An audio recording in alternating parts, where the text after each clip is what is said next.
Hello guys, नमस्कार। आपका अपनी चैनल लवी क्लासेस में एक बार फिर से स्वागत है।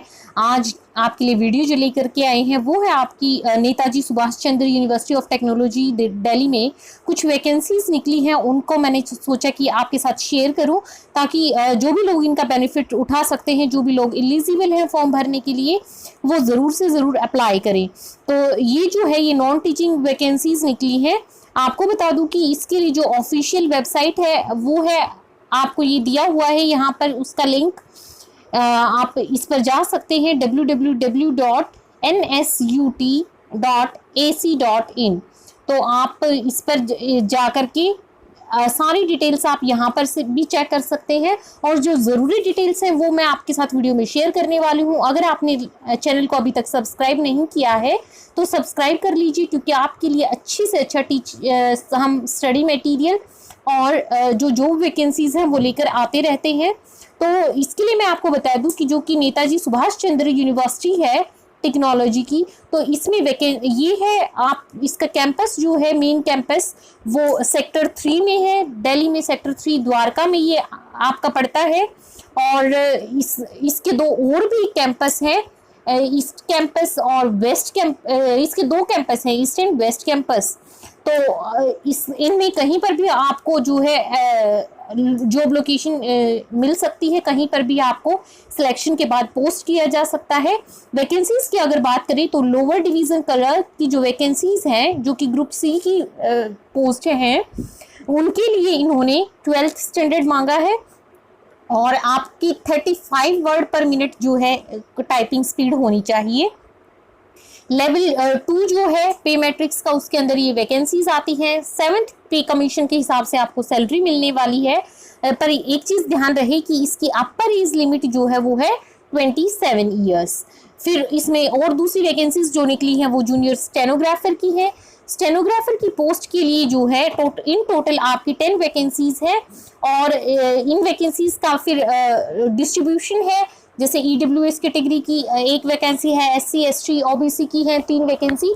इसके लिए जो है आपके 12th पास आपको मांगा गया है, और मार्क्स की जो है कोई कंडीशन नहीं रखी गई है कि आपकी परसेंटेज कितनी होनी चाहिए। स्किल टेस्ट की नॉर्म्स जो दी गई हैं वो है डिक्टेशन 10 मिनट्स की बोली जाएंगी, आपको 80 वर्ड पर मिनट स्पीड होनी चाहिए, और कम से कम आपकी जो है 35 वर्ड पर मिनट टाइपिंग होनी चाहिए। ये लेवल 4 में आपकी वैकेंसीज फॉल करती हैं, और अपर एज लिमिट जो है वो इसके लिए भी 27 ईयर्स है। फिर बात करें अगर UDC की, तो अपर डिवीजन क्लर्क के लिए यहाँ पर आपकी इन टोटल 8 वैकेंसीज है, जिसके लिए बैचलर डिग्री मांगी गई है, और सेम जो LDC के लिए है वही टाइपिंग स्पीड 35 वर्ड पर मिनट यहाँ पर है।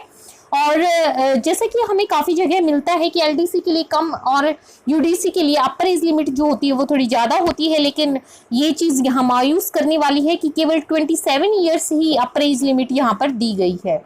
तो चलते हैं अगली वैकेंसीज की तरफ, जो कि है लाइब्रेरी असिस्टेंट के लिए। लाइब्रेरी असिस्टेंट के लिए 2 पोस्ट हैं, और इसके लिए जो आपसे क्वालिफिकेशन मांगी गई है वो BA BSc या BCom कोई भी डिग्री आपके पास है। साथ में आपको लाइब्रेरी साइंस का सर्टिफिकेट चाहिए है, या डिप्लोमा हो आपके पास लाइब्रेरी साइंस का वो यहाँ पर चलेगा, या बैचलर डिग्री हो। और नॉलेज ऑफ कंप्यूटर तो हर जगह जो है आप डिज़ायरेबल होती है, और 27 ईयर्स इसके लिए भी जो है अपर एज लिमिट है। 27 ईयर्स सभी पोस्ट के लिए यहाँ पर एज लिमिट दी गई है। जूनियर मैकेनिक की पोस्ट के लिए इन टोटल 21 वैकेंसीज हैं, और आपको ट्रेड वाइज बताया गया है आपको कि IT के लिए, ECE के लिए, मैकेनिकल BSc IC और सिविल और डिज़ाइन के लिए कितनी कितनी वैकेंसीज यहाँ पर हैं। तो आप जो भी आपने डिप्लोमा या डिग्री की है उसके हिसाब से आप चेक कर सकते हैं। एजुकेशनल क्वालिफिकेशन जो इसके लिए दी गई है वो ITI आपको रेलिवेंट फील्ड में होनी चाहिए, या डिप्लोमा या डिग्री होना चाहिए इंजीनियरिंग में। और इसके लिए भी अपर एज लिमिट जो है वो सेम है, 27 ईयर्स रहेगी। उसके बाद बात करें अगर हेड क्लर्क की पोस्ट के लिए, तो देखिए यहाँ पर आपको अपर एज लिमिट जो है वो 30 ईयर्स दी है। तो यहाँ पर वैकेंसीज इन टोटल जो है 7 वैकेंसीज है। ग्रेजुएशन मांगी गई है, 35 वर्ड पर मिनट स्पीड मांगी गई है, और कंप्यूटर और बेसिक सॉफ्टवेयर टूल्स जैसे विंडोज़ की, एक्सेल की, यानी कि हम कह सकते हैं कि बेसिक कंप्यूटर नॉलेज यहाँ मांगी गई है। और इसके लिए जो पे स्केल है वो भी काफ़ी अच्छा है। 7th CPC के अकॉर्डिंग लेवल 7 में फॉल करने वाले हैं। उसके बाद अगर बात करें सीनियर टेक्निकल असिस्टेंट की, तो उसके लिए इन टोटल केवल 3 वैकेंसीज है, और ये CSC और IT 2 वैकेंसी IT के लिए है और 2 वैकेंसी सिविल के लिए है। 5 year diploma with 5 year experience मांगा गया है।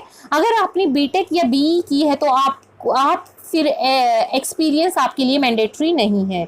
और पे स्केल जो है इसका भी अच्छा पे स्केल है। 30 ईयर्स जो है इसकी अपर एज लिमिट है। और असिस्टेंट स्टोर कीपर के लिए एक वैकेंसी है, उसके लिए जो है 12th पास होना चाहिए और 35 वर्ड पर मिनट स्पीड होनी चाहिए टाइपिंग की। 27 ईयर्स जो है वो अपर एज लिमिट है। जूनियर प्रोग्रामर के लिए इन टोटल 13 वैकेंसीज है।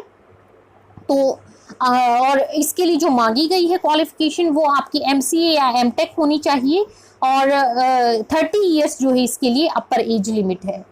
और टेक्निकल असिस्टेंट की अगर बात करें तो इसकी कई सारी वैकेंसीज हैं, लेकिन ये डिस्ट्रीब्यूटेड हैं अपनी अपनी ट्रेड में। तो जिस भी आप ट्रेड से बिलोंग करते हैं उसकी वैकेंसीज आप चेक कर सकते हैं। IT वालों को बड़ा फायदा होने वाला है, क्योंकि यहाँ पर इन टोटल 13 वैकेंसीज जो है, मैक्सिमम वैकेंसीज जो हैं वो IT वालों के लिए हैं।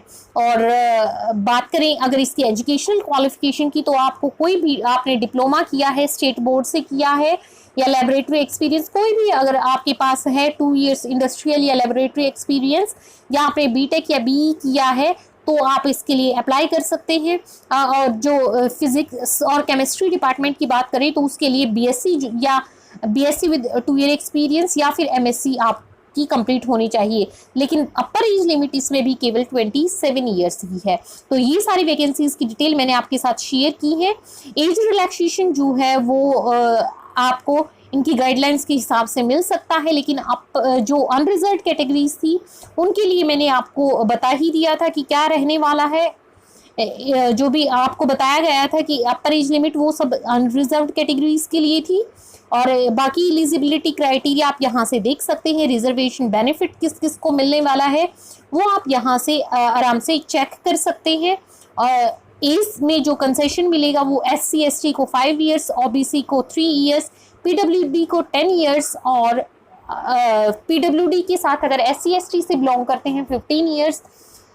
तो इस तरीके से जो है गवर्नमेंट सर्वेंट्स को भी, जो भी एक्स सर्विसमैन है उनको भी है छूट एज में। मेरिटोरियस स्पोर्ट्स पर्सन को भी छूट दी गई है।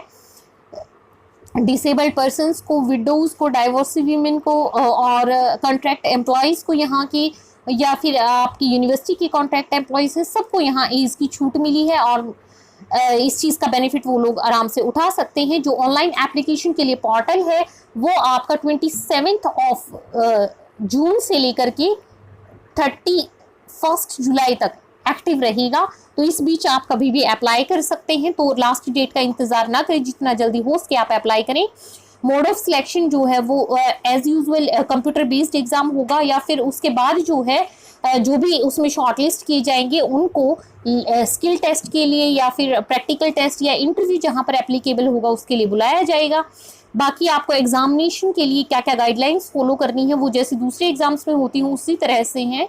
आप सारी गाइडलाइंस को अच्छे से पढ़ कर के जाएं जब भी आप एग्ज़ाम देने के लिए जाते हैं, और सिलेक्शन का क्या क्राइटेरिया रहेगा वो भी आपको बताया गया है। तो इसके लिए भी आपको जो है रिटर्न में 50% जो है कम से कम स्कोर करना है जनरल कैंडिडेट्स को, या EWS या OBC से बिलोंग करते हैं, जबकि SC ST PWD के लिए मिनिमम जो स्कोर है वो 45% रखा गया है। बाकी जो है वो मेरिट के आधार पर डिसाइड किया जाएगा। तो यही जो मेन चीज़ें थी वो मैंने आपके साथ शेयर की हैं। बाकी जो है आप ऐड को अच्छे से पढ़ लें, आप वीडियो को पॉज करके भी ऐड को पढ़ सकते हैं अगर आपको कुछ और जो है इसकी जानकारी चाहिए है तो। बाकी जो मेन थी वो मैं आपके साथ शेयर कर चुकी हूँ। एक रही बात एप्लीकेशन फ़ीस की, तो वो ग्रुप C की पोस्ट के लिए 400 रुपये है और ग्रुप B की पोस्ट के लिए 1000 रुपये है। और एप्लीकेशन फ़ीस के साथ प्रोसेसिंग फ़ीस भी आपको मेंशन की गई है 800 रुपये, और उस ग्रुप B के लिए 1000। तो इन टोटल जो है आपको जो फ़ीस पड़ने वाली है इसकी वो चलान थोड़ा महंगा है। 1200 रुपये ग्रुप C के लिए है और 2000 जो है वो ग्रुप B की पोस्ट के लिए है। तो आप इसके लिए समय रहते अप्लाई करें। और अगर आपको कोई स्टडी मटेरियल या आप हमें चाहते हैं कि गाइड करना कि हम किस सब टॉपिक्स पर वीडियो बनाएं जिसकी आपको ज़्यादा रिक्वायरमेंट है, तो आप कमेंट्स में हमारे साथ शेयर कर सकते हैं।